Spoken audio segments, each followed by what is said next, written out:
क्योंकि ऑयल हमारा गर्म है। और प्याज को हमने कलर नहीं देना, वाइट ही रखना है। और हमने लहसुन अदरक का पेस्ट ले लिया 1 टेबल स्पून, वो डाल दिया।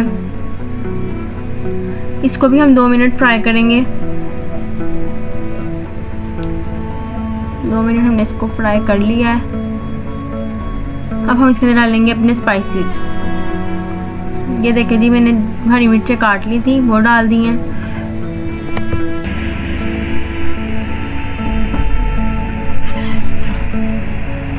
अब हमने इसके अंदर सूखा धनिया सफ़ेद ज़ीरा डाल दिया 2 टेबल स्पून, उसको भी हमने मिक्स कर लिया।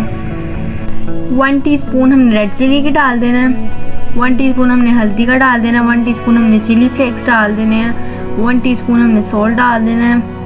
और हमने इसको कर लेना मिक्स। सारे मसाले हमारे मिक्स हो चुके हैं।